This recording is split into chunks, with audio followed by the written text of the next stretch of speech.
We're at the Culture Experience. I'm with the homie Domani here, the very talented young brother, young king. Thanks. You know what I'm saying, Domani. This is All in the Game right here. It's our series, All in the Game, and really what we do here is we break down and have real dope conversations with artists, obviously while we play a game. I know you're a thinker, you're a mental guy, so what better than to play some chess while we talk, right? Yeah, chess. There we go. How you doing, brother? I'm pretty good, man. Yeah? Thank you for having me. Absolutely, man. Good to see you. And we got skydive. Skydive. Skydive on the. Sure do. It's all coming together. So break down for me, man. What is skydive? Skydive is just about taking a leap of faith, just commitment. A lot of people talk about jumping and never jump. And with this project, I'm basically saying that I'm jumping, and I did jump. And we'll see if the parachute opens. Yeah. That's basically what I'm saying. All right, well, speaking of opening, white goes first. Yeah, that's a crazy rule, too, though. But I'm gonna go first. That white goes first? Yeah. Yeah, I know, right? Yeah. I'm gonna go right there. We need to go ahead and actually switch that, you know what I'm saying? But yeah, in the game of chess, like I said, white goes first, so I'm gonna go right here. Have you ever thought about why you are so committed to this hip-hop thing? I feel like it's just creativity. It's just something else to create. That's all it is for me, for real. It's just creativity. It's just art in my eyes. And I like making art. I like expressing myself, and it's like my way of venting. I seen what you did right there. You retreated. I ain't gonna tell nobody. But it could have been anything, right? You could have been a painter, but why hip hop? Like of all the things to be able to express yourself with. That's not the end. It's I'm gonna get into film. I'm gonna get into fashion, and anything else I want to get into. I like businesses, you know. I feel like I grew up playing Monopoly, and I feel like I'm gonna treat the world just like that, a game of Monopoly. You know, one of the things I think about, like this media company we've been building, AMPD, which stands for Artists Manifesting Powerful Dreams. Media, at the end of the day, controls so much in the way that the general public looks at the world and looks at life. Right. So I was like, man, we're gonna start this thing, but then from that point, we're gonna start acquiring other media companies, and then from those media companies, then we're gonna start producing even larger content and really just build kind of like a whole conglomerate of what we're doing. That's kind of like the end game for us and kind of the way I think about it. Do you think about for yourself, like, what is the end game? What is, ultimately when you sitting back in a rocker, this is the end game for you? I wanna be able to think freely.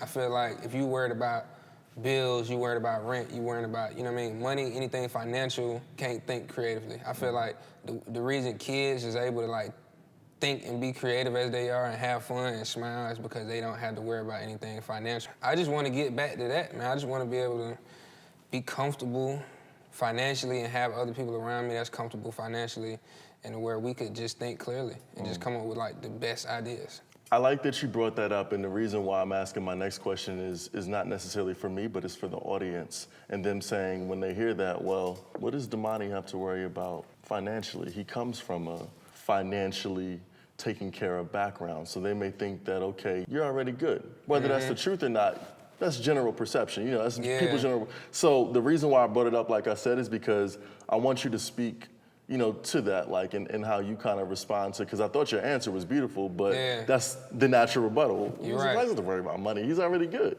I had a very good childhood. I grew up fortunate enough to not be able to worry about a lot of things that other kids had to worry about. Set me up, my boy. You good? You feel? You good? But that's my dad's money. That's his money. I don't feel entitled to a percentage of his money. He doing what he's supposed to do. He made it to where his kids could like think freely, not have to worry about a single thing. But that's his money, At the end of the day, if he want to give, this business to Nick or to Eris or to Deja or to, anybody, he can, but I don't feel entitled to that. I don't feel entitled to his money, man. Right. I'm glad that you said that, because so many people, I think, would not think that is the mindset of someone who they perceive to have grown up with a silver spoon. Right, and that's the disconnect. Yeah. Because just think about, I feel like it's not that hard to comprehend. If you just sit down for a minute and just try to put yourself in that perspective and in that person's shoes, it wouldn't be that hard to comprehend. Like, Yeah. So picture you being successful and you having kids. Okay, you want to take care, you gonna take care of your kids. Okay, but you don't want your kids to rely on you and not do nothing in life because they think Pop's got it. Right. You want your kids to be independent. So it's not that hard to understand. That's that man money. That's his money. Tiny, that's her money. That's not my money. We came by the studio a couple weeks ago, and you played us the project, man. I thought it was a beautiful project. I told you that then, and I'm saying it again now. You know, you played a good portion of it, not the whole thing, but probably, you know, about what you said was maybe about 30, 40, 50% of it. Got to hear some of the features on there, which were absolutely spectacular. But the big thing I noticed, man, you talked about relationships a lot. You're 20 now. And so obviously, you know, when you're 20, you have a different perspective related to relationships. I remember being 20. I mean, I'm not that much older than you, but 20 for me, 17 to 20 was a very volatile time when it kind of came to love. It's like you're learning about yourself, you're learning about other people, you're kind of dissecting how you're then gonna put that out into the world based on those experiences. So talk to me a little bit about like, why was relationships specific to skydive? Why has that been such kind of like a core theme and what's people are gonna, you know, be hearing on this project? Falling in love, man. I think that's the answer to a lot of things. People be so afraid to just fall in love. I'm talking about like in a relationship and with just everything. Fall in love with everything. Fall in love with every idea that you come up with. Fall in love with every opportunity. Fall in love with every relationship that you make when you out in public and you meet people. Fall in love with everything and talk about how it made you feel, whether it worked out the way you wanted it to work out or it didn't. Then a lot of the beats that I heard, you know, during this time period, I guess, was I just thought about these stories that I played you. I just thought about those things, whether it was a movie or it stemmed from something somebody told me, their experience or my experience. Yeah, that's what it was. I mean, specific to myself, at least I could talk about is like, once you've had your heart broken, you don't necessarily want to travel back down that road. Right. You know, that's one of that fear is like, yeah, falling in love sounds great, but that heartbreak also is the opposite coin of that. Have you had your heart broken? All the time. Because I fall in love with everything. So, of course, and whenever it don't work out, my heart is broke. But I know that's not the end of the world. I just had it in my head a certain way, and I fell in love with how it looked in my head. And if it didn't turn out like that, okay, boom. But life has a crazy way of showing you that you thought that's what you needed, but this is really what you needed. So at the end of the day, it worked out, you know. Does it feel like that in the moment, though? Because, you know, when you... It don't feel like that in the moment. In the moment. But you just got to remember that, you know, what's for you is going to be for you. Right. And that's it. Yeah? But yeah, heart broke a lot of times. How old were you when you first kind of got into your first, like real serious sort of, like, relationship that opened yourself up to a potential heartbreak? Young. Yeah. Like 15, 16, 17. It's not that 18, young. I mean, you know. Yeah, okay. Stuff like that. Yeah. Was there anybody in your life Say 19. who you went to, like, after these kind of experiences, you're like, damn, like, I'm feeling down, things didn't work out necessarily with me and, you know, this person, like, was there anybody that you have in your life who you go to? Definitely. Yeah. A lot of the people around me. Okay. That I could really talk to a lot of people, but I know this specific situation, I reached out to my father. Okay. And this was my first time doing this. This was my first and only time, pretty much, doing this. Not only like... Yeah, I got what you said, yeah. You know what I mean? I took what he said and I didn't have to come back to him. Right. You know what I mean? But we'll see if I had to come back, but... What did he give you? Like, what did he tell you that thus far you haven't had to come back? He recommended me a book. He said, man, read this book. He said, I've been trying to tell you, read this book for years. And he has. He was trying to tell me to read this book. What was the book, man? The people... Hey, man. You can't give away the secret. It's not true. He was trying to tell me to read this book. Okay. And I was like, all right, man, you know. And then he sent me the book, and I ended up reading it. Yeah. And he was like, I'm telling you, once you start reading it, you're not going to want to put it down. And I was like, all right. I started reading it, and it was just like that. I didn't want to put it down. I felt like the book had all of the answers to the questions that I had. and I felt like I was doing everything wrong in a relationship or just in life in general. And I was like, wow, this book, you know, really made me look at things a little bit different. And the book is called The Way of the Superior Man. That's what the book is called. Great book. Yeah, so I ended up calling him. It was crazy. I didn't know, I was all the way in Europe. You know, time difference like 7, 8 hours. I don't remember where I was at, but I was in Europe. And I was like, dang, who is up right now? Cause I need to talk to somebody right now. And I called Pops. I was like, this man, he probably sleep. Yeah. This man answered. Sounded like he was full of energy. I was like, what time is it? I was like, dang. I said, well, but yeah, that's what he told me to read this book. Yeah. And it helped. A woman is an ocean, basically. Look at a woman as the ocean. This ocean can provide you, you know, with food, water, and just a peaceful vibe. Or this wave could knock you over and drown you. But a woman is just full of emotions. And I feel like if you don't look at a woman like that, I think you're headed in the wrong direction. If you don't look at a woman, don't try to, a lot of times, I know I'm talking a lot, but. No, it's all good. It's good, man. You open it up, that's real. A lot of times I feel like we try to, well, men, I know I tried to make women like think more logical. Good luck. It's not. It's not. Just let a woman, just let a feminine woman or emotional woman be emotional. Yeah. And let a logical man be logical. Yeah. You know, let the woman, let her do what she want to do, because she gonna do it regardless. Yeah. You finna make it worse. But doesn't it kill you though when like it's like, you know, like what you're saying is logical. Like, you know, like it's like what I'm telling, like it's logic, but it's just like it's just not clicking in my head. Yeah. Bro, I can't tell you how many times I've had those moments. A woman, man, a woman is just like a reflection of the world. Yeah. Because a woman will make you second guess. A woman will make you think your common sense is not right. And it's just like the world. Everybody around you telling you, man, I don't see it, man. I don't see your vision. I don't think it's gonna work. And this is why. And you just gotta just know you're right. You just gotta just believe. But if you're wrong, you're wrong. Right. But, you know, a woman is just like a reflection of just life. Yeah. And I think that's what we should do with everything. Look at everything and try to find a reflection of life. Yeah. Yeah. I found that even in all that, man, in all my logic, I still wind up having to go back and apologize, even if. Yeah. even though I know I'm saying the same thing, I still wind up being like, yeah, I'm sorry, baby. For whatever I just. Cause get what? You the man. You responsible. Yep. That's what it is, man. In every relationship, you gotta figure out who the CEO. Who gonna take the hit every time? Whose fault is it every time? If you're gonna be a man and you want your woman to treat you like a man, then you're responsible. Yep. You are responsible. Nah, that's a whole bar right there. You the CEO. If you don't want to be responsible, then stop trying to have your woman treat you like the man. Yeah. Nah, that's a bar right there. As I'm looking at the chessboard, one of the questions that came to my mind, see, that's what I was initially trying to set you up to do, but I'm normally used to playing white, you know what I'm saying? So I wound up going the wrong way this time. It don't matter. No pun intended based on your life, but are you interested in like being the king? No. Okay.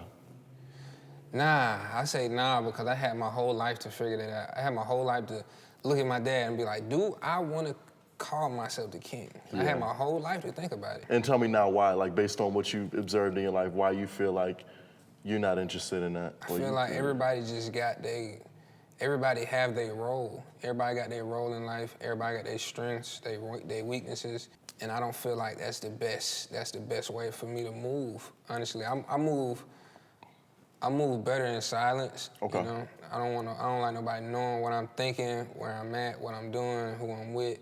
Talk to me a little bit about inspirations right now, even outside of, you know, so I know you could get inspired. I think I heard you say you can get inspired by anything. You get inspired by this chess game right here and come up with 16. But is there anything outside of relationships or just life in general that like has been inspiring you? Is there anything that, you know, social justice, anything that you see in the news of the world that's like been an inspiration to you during the last, you know, 12 to 18 months? Movies. I'm gonna say movies. What movies? It's a movie called Tenet that's out right now. That's dope. Denzel's son, right? Yeah. Is it good? I haven't seen it. It's great. Yeah, Okay. I feel like it's great. I like how they shot it. Okay. They shot it in film, and then they were talking about they had to put the film in there backwards, and they had to move, like literally backwards. Yeah. And then they reversed it and made it look like they were moving forward in real time. Like, it was a lot that went into that movie. Yeah. The storyline, the execution, the practice, like, it was a lot. And yeah, I like that. It kind of reminds me of what you're talking about, the way that, it's me or you? It's me. Okay, the way they, like the Matrix initially, when Right. they shot that, how that was so like revolutionary. Are you a Matrix fan? Are you a fan of the Matrix? Probably not as deep in it as everybody else. Okay. But yeah, I think The Matrix was a dope film. I'm just doing this just to Crazy thing is, keep shaking up the board. I forgot my brother's name. What's his name? That played in The Matrix, the dude who had the sunglasses. Lawrence Fishburne? I think so. Or the main, like Morpheus? Yeah. Morpheus. Yeah, Morpheus. Yeah, Lawrence Fishburne. Morpheus. I met him in person, and as a joke, I was telling Masai, I was like, I'm finna tell him, thank you for writing that documentary, The Matrix. And I went and told him. What did you say? I said, thank you for writing the documentary, The Matrix. And he said, God bless you. I said, dang. I don't know why it was so funny to me at the moment, but I was just like, I don't know if he thought I was crazy or something, but it was a joke. That's funny. But did you see that they're coming out with a new one? Nah, when it's coming out? So the trailer actually comes out tomorrow. They put out like a little snippet. It comes out in December. They put out a little snippet yesterday, but the full trailer comes out tomorrow. Nah, I ain't see it. It look good. It's tough, man. You know, when some of these things 20 years ago, Right. and then it's like they capturing that energy of the initial one. It looks dope just because it's the Matrix. Right. But I can't tell yet because they didn't really show the plot or anything like that. So. It got the same characters in Yeah, there? Keanu Reeves is still in it. He's still like Neo, and then it looked like it's some more like folks. But I think tomorrow we'll see like the full thing in it. Okay. I was what was I listening to? Oh no, it was I told you I was at your Bars on I-95 freestyle, and you said I hate compliments, but it's different when it's coming from Beyonce. Yeah. Was this fact? Is this all facts, or was you just kind of just? Yeah. Auntie B. Okay, so was there a moment when she heard the music and she was like you know what I'm saying? You humbly said it, but that's a huge deal. Yeah. I was at we in LA. I'm gonna tell you the whole story since we clearly got time. Yeah, go ahead. Okay, so I'm in LA. They do Jay-Z had his 40-40, I think, is the brunch, or is it the Rock Nation brunch? The Rock Nation brunch, okay. He had the Rock Nation brunch. Everybody dressed up, boom, Pop's up there. And I don't got no suit, none like that. I'm in the house trying to put stuff together, stuff that different color blacks and blues, and I said, nah, this ain't right. I said, I'm just aware of what I got on. And I went to the brunch. I get there, I see the parking is full. You gotta park in the middle of the street or something. I drove there, so I'm trying to park. Boom, I parked in the middle of the street, got out the car. I realized that I see like familiar faces outside the gate. I see familiar faces, celebrities, producers, artists. I'm like, hey, how y'all doing, man? What y'all got going? Why y'all out here? You know? They like, man, they ain't letting us in. I said, well, god dang. And I'm talking about these like important people. Yeah. I was like, well, dang. I said, how? I think I'm finna get in. But the gate was open. Okay. They was just outside of the gate, right there, standing by the gate. I said, why don't y'all just walk? And then, I ain't gonna say the name, but the dude, he was like, go ahead. Okay. I said, okay. And I walked up there, boom, it was all good. And I walked for about a good 15 seconds, and somebody said, hey, where you going? I was like, dang. I said, I'm going up here to the brunch. They was like, nah. I was like, dang. So I couldn't get in. I thought, dang. Ain't gonna be able to talk to Jay, ain't gonna be able to talk to Diddy, ain't gonna be able to talk to, I'm not gonna be in there, basically. So I said, well, I got in the car. I think I went to go get something to eat. And I called Pop. I was like, yeah, man, shoot, I ain't finna make it up there. I was like, well, you think he gonna have something else going on, or he was like, probably not, man. I said, oh, okay, well, shoot, I'll catch you later. Then I'm going wherever I'm going.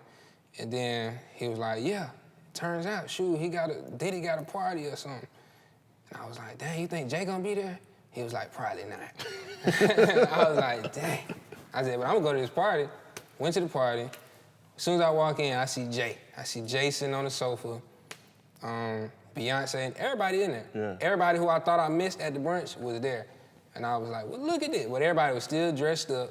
I got on my casual, regular, probably look bummy. I got on my regular clothes. So I'm in there, and I see Beyonce, I see Jay-Z. I ain't talk to nobody. Yeah. I just wanted to be around them, maybe hear something that they was talking about, and just say it. But I ain't say nothing. And then I see Beyonce. We already met before. Yeah. But I don't want to walk up to her. You know what I mean? She got a lot of people. Anyway, she walked by me, and she see me, and she say, "You're getting so big." She said, "You look so nice." And I was like, "Thank you. You look nice." She was like, "And you're so talented." I said, "Thank you so much."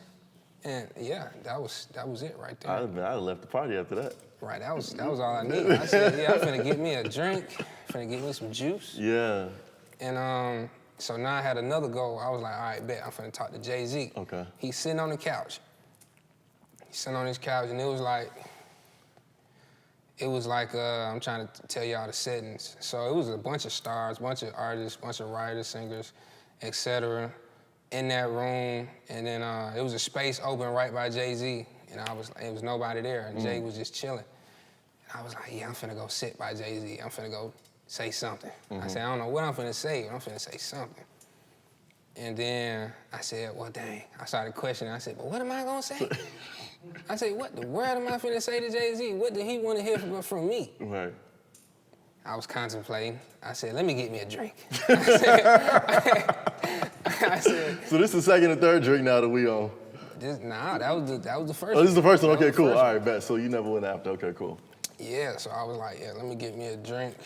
And then got my drink, took me a sip. I said, I think I'm ready. I said, I'm ready. As soon as I go walk back over, think I'm finna sit right there by Jay-Z and talk about something crazy. Chance the Rapper sitting, he took my seat. In my head, that was my seat.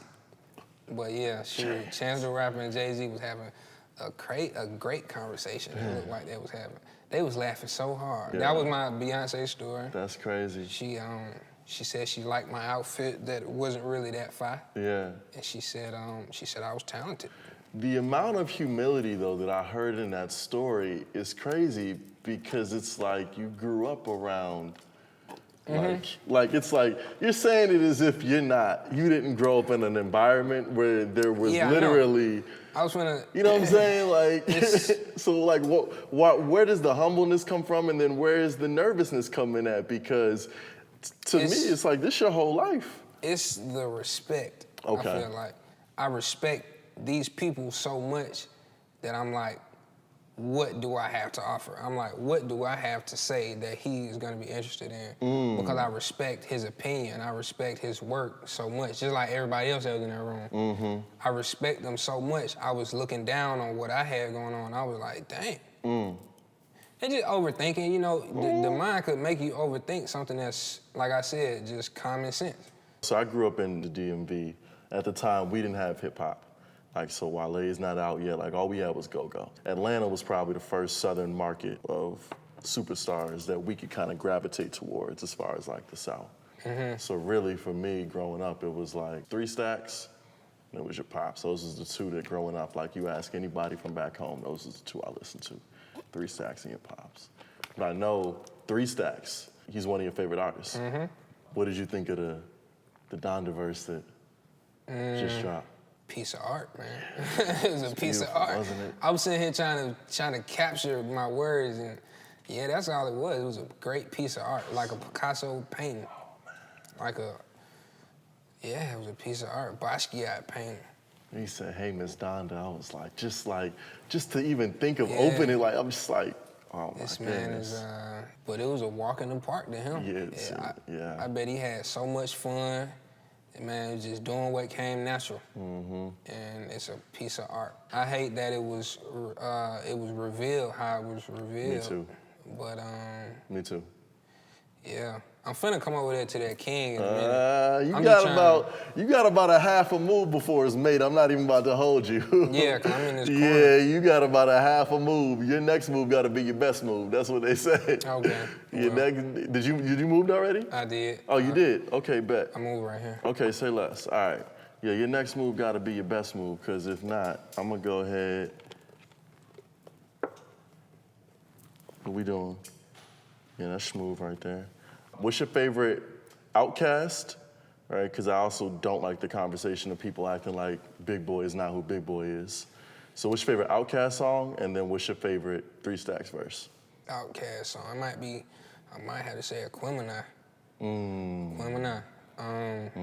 3 Stacks verse, might be that verse, that last verse he had on Aquemini. How it start? My mind works in Benz. Okay, yeah. 10, Andre Ben, welcome to the Lions Den. Okay, many men comprehend, got you. I extend myself when you go out and tell a friend. But it's that verse, and it's the verse he had on my pop song, Sorry. Oh. That verse he had on there was crazy. Oh.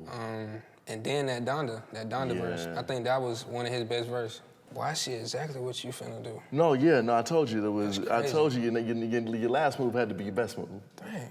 You are in a good situation right now. I'm trying to think, what question did you ask me? That put you in this? That made me end up right here. That's a metaphor for life right there.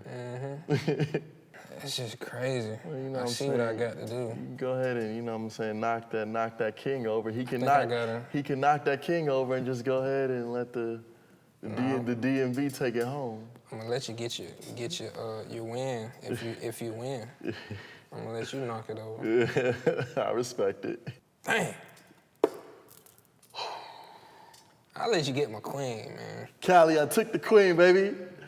I took the queen, baby. Got the queen. Cali's that Cali, yeah, that's his manager. That's, you know what I'm saying, he helped put this thing together. Cali, come on now, it's heating up. It's getting hot. It's getting hot. Have you ever found yourself in a scenario where you kind of got off track from what the goals or what the mission was, and you had to get refocused, realigned? You was kind of swerving a little bit too much due to whatever, and you had to get aligned, or have you always kind of like had your head on straight? Because you seem to be focused. Like, that's one of the things that people always seem to. Sure. Until somebody asked me a good question. Think about a time where, yeah, a lot of times. It's a lot of times when I don't follow my intuition, don't follow what I really want to do. That'd be the worst times, because I'm like, dang, I knew this is not what I wanted to do, and I knew I just didn't want to do this for a reason. And it turned out to be, that wasn't the best move. Yeah. But them be the worst times when you know. When you know, yeah. This is crazy. I'm telling you, it's getting hot in here. Okay. Dang. Oh. Okay. See what you did there? You ain't see nothing. I see. That wasn't no good move. Yeah, sidestep you. I wouldn't have did it. No? I would have moved right there. Could have done that too. It's all good. Outcome's still gonna be the same. Yeah. That's good. Confident. In this game, who are some of your peers right now that you coming up with? Who are some of like your contemporaries, not necessarily family, that you coming up with? I would say my guy Ruben for sure. Ruben Vincent. Ruben Vincent. Okay. Yeah. Nico Brim. Them definitely. And then I believe D Smoke. D Smoke, my guy, you can't move that. D Smoke. Rap City. I'm tripping. Nah, man, you can do that. Nah, I'm tripping, yo. I need to be on attack mode. See, right now I'm being way too defensive. I got you on the ropes right now, man. Right. I just need to attack you. That's all you need to do. I like this guy a lot, man. That's all you need to do. The track with Rhapsody on it. It's beautiful. Thank you. When you talk about like songs with Rhapsody, songs with D Smoke, how do these things come together creatively? Like, is it a phone call? Is it a text? Like, how do you put this thing together? You got me a check. I do. You supposed to say that. I thought we had messed up. My bad. Let me see. Check, my brother. Because of Corona, a lot of junk was over the phone. Just sending music and stuff like that. That's how D-Smoke got on the record. I just already had a relationship with him, and I said, dude, I think this would be perfect. I think this sounds like you. I hear you on here. I guess he heard it too because he killed it. So that's how that came about.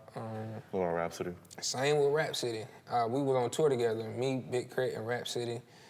And then I just reached out to her, and I said, yeah, I got this song. She just did everything that I knew she would do with it. She killed it. Check. You want me to tell you that was a good move, huh? That was you want me to tell you. I ain't finna tell you that. Respect.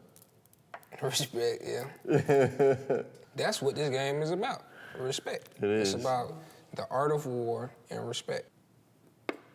Yeah, I'm about to say, I don't know what you doing. Yeah, I'm gonna go ahead and take that king. That queen, appreciate it.